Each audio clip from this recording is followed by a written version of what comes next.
Hello everyone and welcome to today's webinar on MHRA Licensing National Assessment Procedure for Medicines. Before we get started, I would like to go over a few items so you know how to participate in today's event. You have joined the presentation listening using your computer speaker system by default.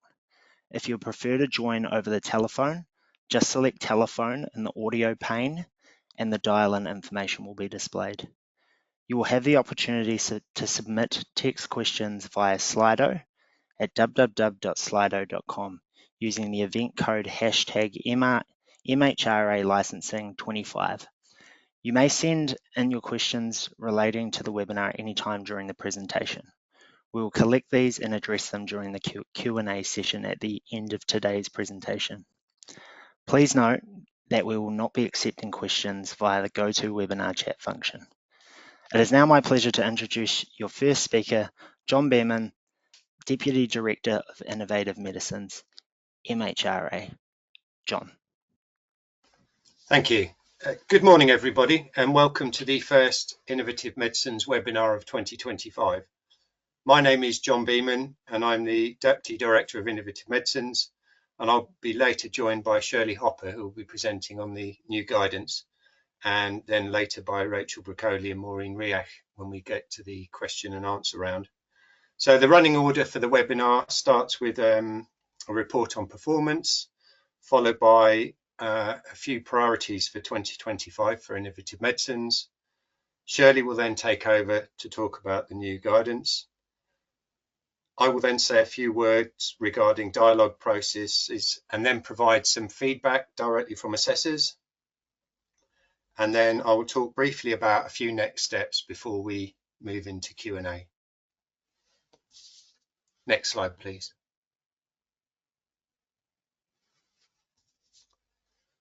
So next slide.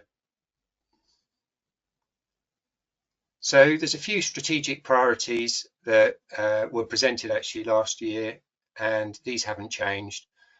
So maintaining public trust through transparency and proactive communication, enabling healthcare access to safe and effective medical products, delivering scientific and regulatory excellence through strategic partnerships, and becoming an agency where people flourish alongside a responsive customer service culture. Next slide, please. And the next one. So at the end of, there's something missing on the previous slide. So these boxes are empty here, but I will tell you what was in those boxes. So in the first box there, the first summit was clearing backlogs. So I'm sure you're all aware the enormity of the backlogs that were created, unfortunately. And I want to give my own sincere thanks to all the assessors for working very hard to clear those backlogs and for everybody's patience while we went through this challenge. Secondly, second summit is the new guidance and providing clarity to that, and Shirley will be presenting on that, and a big thank you to Shirley for leading the deliverance of the new guidance. And thirdly, we have started publishing additional metrics for national applications made from the 1st of September 2024 onwards to clearly show our new performance standards, and they will be published monthly on our website. So our next summit is the clearing any backlogs remaining from scientific advice meetings, and I will be coming back to those. And also I want to talk about pre-submission meetings, and I'll come back to that later on in this presentation. Next slide, please. So here's a snapshot of what is included on our website in terms of metrics. I wanted to pull out a few things here. So in terms of the variations, you can see that these have suffered slightly as we've been clearing backlogs by the end of March. So percentage granted within target time is 78%, but you'll see that goes up to 87% in March, still while we were clearing backlogs. And we'll be building on this metric and presenting those monthly to show continuous improvement on that. You'll see for IRP, we're at 98%. And you can see that for initials for innovative medicines, we haven't gathered any metrics yet because these only started 1st of September, but there's some excellent performance there from the established medicines with a median time to determination of 160 days there since September. So some excellent work going on. So scientific advice meetings, we provided 12 in March. The performance against our KPI reflects clearance of older requests, which are now at the lowest level in over a year. So we're moving forward on those. And we're focused on delivering sustainable improvements over the coming months as part of our wider work to further develop and enhance these advice services. And I'll be coming back to that, as I mentioned. So next slide. So I'm now going to hand over to Shirley Hopper to present on new guidance. Thank you, Shirley. Thank you very much, John. Yes, so this new guidance is on our new national assessment procedure for marketing authorization applications.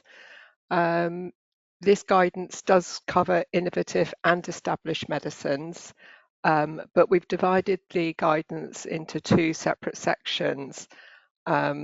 And for the first time, we're actually defining innovative and established medicines.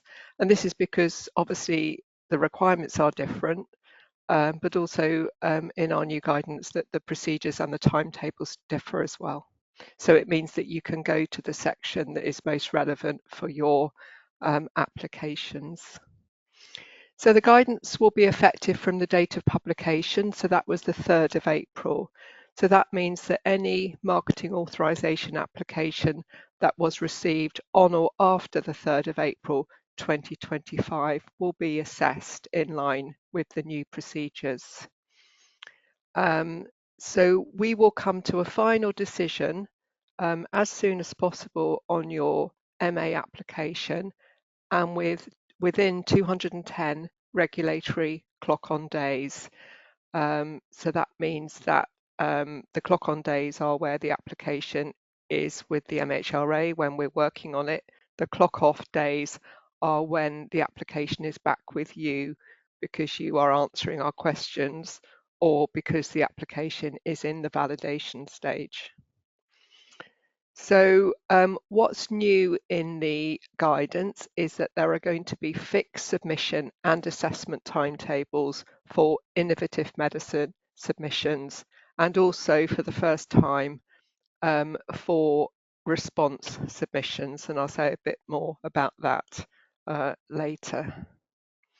So Project Orbis applications through whether it's type A, B or C are in scope, so they will follow the innovative medicine procedures that are set out.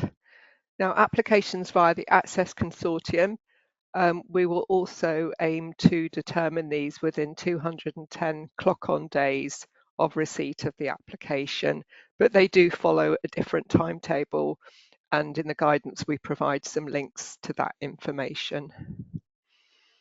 So the new procedures allow us to make an earlier decision, so earlier than 210 days, where we have raised only minor issues. And finally, I should say that international recognition procedure applications are out of scope, and we provide a link to our separate guidance that you should all be familiar with, which was published in 2023. Next slide, please.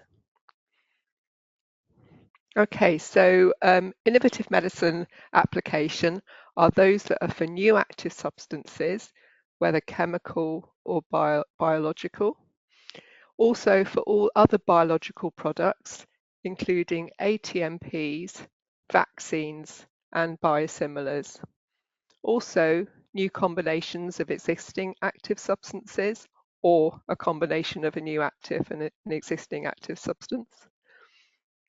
Orphan medicinal products, those that where you're applying for a conditional marketing authorization or a marketing authorization under exceptional circumstances.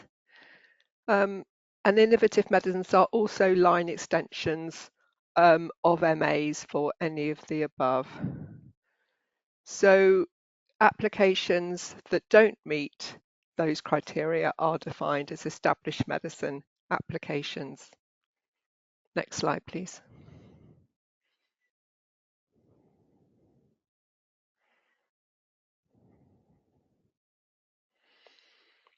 Okay, so I'm just going to talk a bit more about innovative medicines.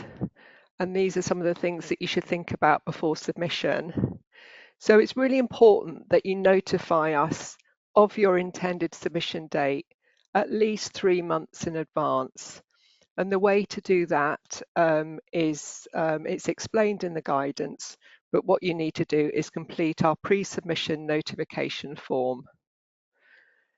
Now, for certain innovative medicine applications, which are either new active substances or biological products, we also ask that you request a pre-submission meeting using the same pre-submission notification form. If a paediatric investigation plan compliance check is needed, you should submit the request to us at least 60 days before your MA application. And we provide in the guidance a link to our separate paediatric guidance that tells you how to do this. So, as I said previously, for innovative medicines, there are fixed submission and assessment timetables. And there is a link from the main guidance to a separate page that provides these dates up until the end of 2026. Now, the reason that we're doing this for innovative medicines is because it's likely that your innovative medicine application would need to be discussed by our Commission on Human Medicines. And these meetings are scheduled once a month. So in order to align with these meetings so that we can get advice before we send you a list of questions, we need to align the submission and start dates. So you can see on this table that if you were wishing to receive your first RFI at the end of July, you would need to have submitted by the 11th of April. We would then start the procedure 3 weeks later, which allows adequate time for validation and any responses needed. And then you would we would then, if needed, not in all cases, but if needed, we would then consult our CHM.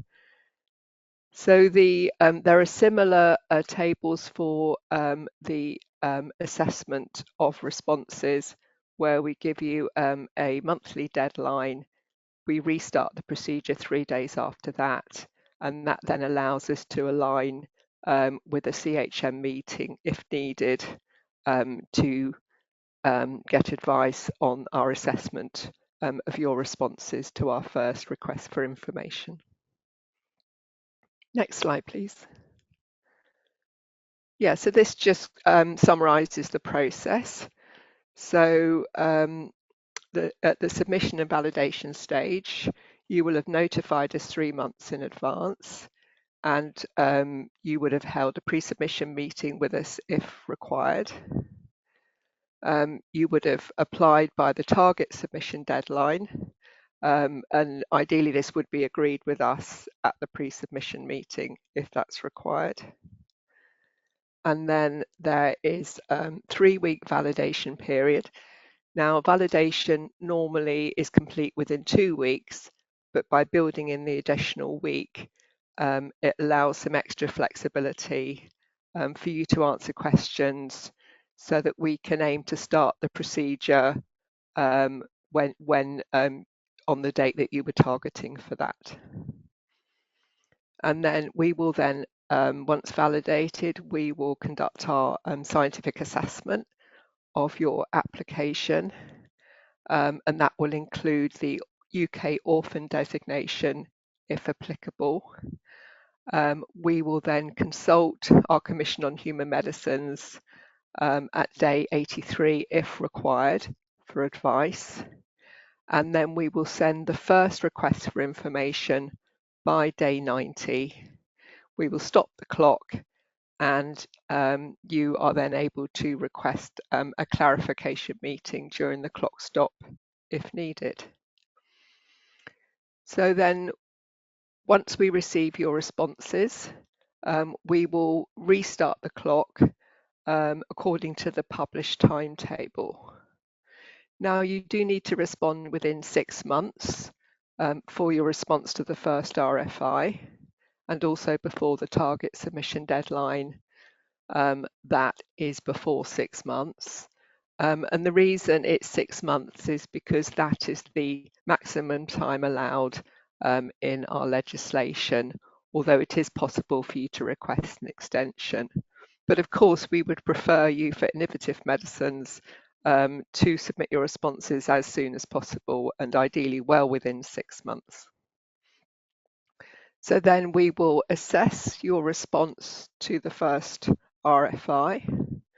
And then by day 150, there are 3 possibilities. It may be that all the issues raised have been resolved, or we may need to send a second RFI, or if we've consulted CHM, which would be at day 143 if needed, usually because there are outstanding major objections, you may then get a CHM turn down letter at that stage, which is a provisional negative recommendation from CHM. So the clock would then stop again if you get an RFI or a CHM letter.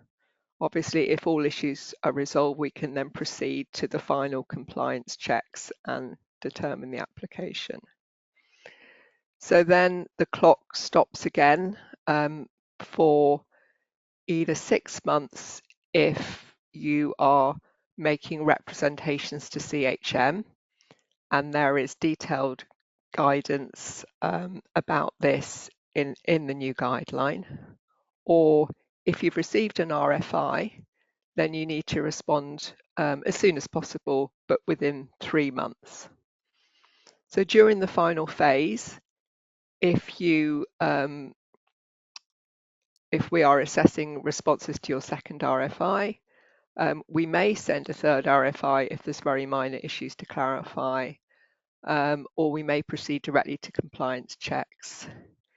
If there were major objections and you received a CHM letter at day 150, then you will go through the oral or written representation phase, and then the CHM will advise us on whether the application is approvable or not, and then we will make our final decision on that. We will also make a decision on orphan designation at the same time. So next slide, please. Okay, so moving on to established medicines. So this procedure is aligned with the new process that was published on the 1st of March 2024. So again, before submission, some things to think about. Given the implementation of the Windsor framework, you would be wanting to consult our latest MHRA guidances that have been updated to reflect this, particularly those on reference medicinal products and comparator products. You would want to complete our checklists to support right first time submissions, and those have been available since March 2024. So that allows you to complete checklists on bioequivalence, biowaivers, and product information. And you would also be submitting your ASMF and letter of authorization in advance, if applicable. Next slide, please. So this slide just outlines the established medicine process. So in this case, you would submit when you wish to, and we would validate usually within 14 days There's no fixed submission timetable for established medicines, and the procedure then starts on the date of validation notification. In the first phase, we will do a technical completeness check, and then if the dossier is technically complete, we would then proceed to our scientific assessment, and the outcome of this would be that the application is approvable, so we would progress to compliance checks and grant, or we would send you a request for information, or if we raise major objections, you would receive a CHM letter. Now you'll see that we haven't given an exact milestone for the end of the first phase, unlike innovative medicines. And that's because due to the backlog clearance, it will take some time for those applications to be able to be assessed within 90 days, but we will be aiming to reduce the median time to 90 days. And you saw from John's slide previously that we're making really good progress on those established medicine applications. So once we can provide that predictability for established medicines, we will update our guidance. So the clock would then go off when you receive your request for information, and in most cases it will only be one RFI. You will then have the opportunity to respond to the RFI or the CHM letter if major objections were raised. And that needs to be done within 6 months, but can be done sooner. So then the outcome of our assessment of your responses would be, in most cases, grant. But if we have raised major objections and then you decide not to make representations, or you do make representations, but they are unsuccessful, then it could be a refusal. Exceptionally, within the second phase, we may send a second RFI just to sort of deal with any minor outstanding issues that then allows us to proceed to a positive decision. And then before 210 days, we will do final compliance checks on your application and then proceed to grant. Next slide, please. Okay, so I'm going to hand back to John now for the final part of the webinar. Thanks very much, Shirley. One thing I should mention is that this webinar will be made available, the recording, which will include the slides on the gov.uk website for those busy writing notes.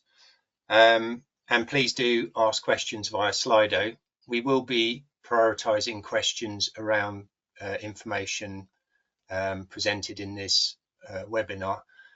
Other ones we will take away and look at future potential presentations that aren't around this webinar.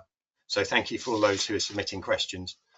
So as alluded to by Shirley, one of our key goals is increasing transparency and dialogue.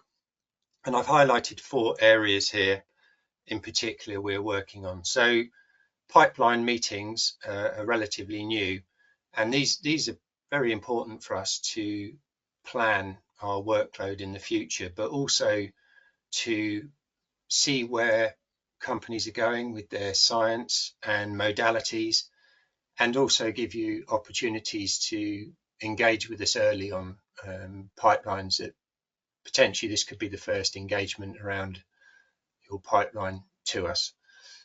Following on from these scientific advice meetings, these are critical for us to enable you to develop better quality submissions, to discuss important areas such as surrogate and clinical endpoints. We don't really want to have discussions, well, I wouldn't have done that, around discussions around CMAs and what clinical data companies have available, and for us to plan our future expertise and our timetables as well. So we highly encourage scientific advice meetings, pre-submission meetings mentioned by Shirley. For new active substances, these are highly recommended. These can really help improve the submission readiness and our readiness too for assessment. Also mentioned by Shirley was clarification calls. When you receive an RFI, these can be particularly useful and can be arranged in very short order within a week or two usually. So I would encourage all of you to really utilise these for procedures for dialogue. Next slide, please.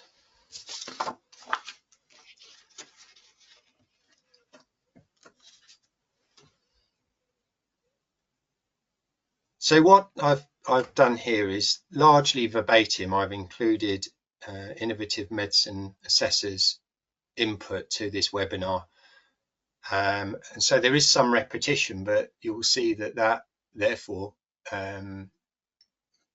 highlights the importance of some of these to help us, to help you. So we all want fast review, reduce the number of questions, and hopefully RFI rounds. I dream of a no questions IM application. I won't read out all these points, but they are included for your benefit.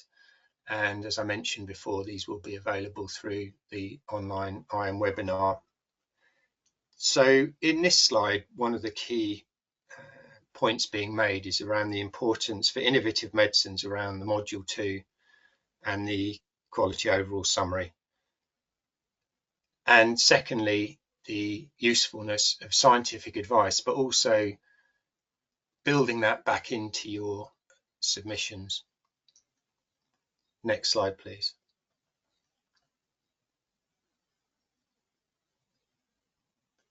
So a high number of RFIs are raised on these points, which can make dossier reviewing less efficient and can increase the number of questions and also the number of rounds. So these are included for your benefit too. Next slide, please.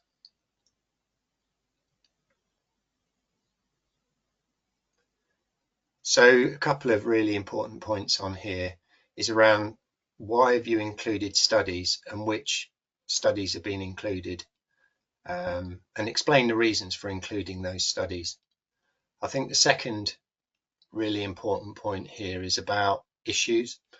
So there are going to be areas in submissions where you haven't been able to meet guidance, or they're not appropriate for your specific application. And we would highly encourage people to address these up front and explain rationales as to how mitigated and or been addressed. So don't wait for us to come across these, which will lead to questions and RFI rounds.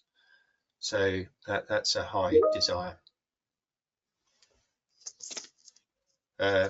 Next slide, please.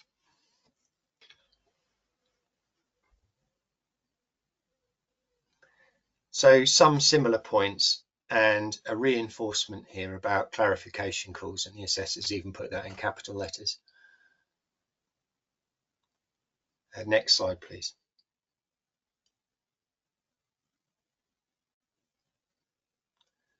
So on the theme of facilitating good quality applications and encouraging best practice, we've and Shirley led this as well, was the draft guideline on individualized mRNA cancer immunotherapy. So thank you for everybody who's inputted to that.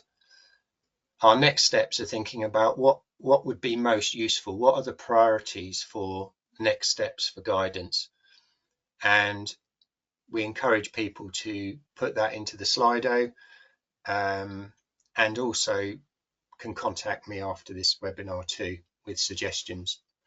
In a similar vein, we are scoping for a licensing conference and workshop in either Q4 this year or Q1 26. So again, please include via Slido or from myself what topics you would like included in that MHRA industry workshop. I just want to say thank you very much to Shirley and the panelists. As I said, this IM webinar will be available online shortly. And please do think about the next guidances, where we should be going, and the workshop we are planning. So thank you very much, everybody. Thank you, John, and thank you everyone for attending today's webinar. Once you leave today's webinar, you'll receive a survey on the presentation, and we would really appreciate if you would complete that and provide your feedback. You'll also receive a follow-up email in the coming weeks with a link to view a recording of today's webinar. On behalf of MHRA and our presenters, thank you for joining us today and enjoy the rest of your day.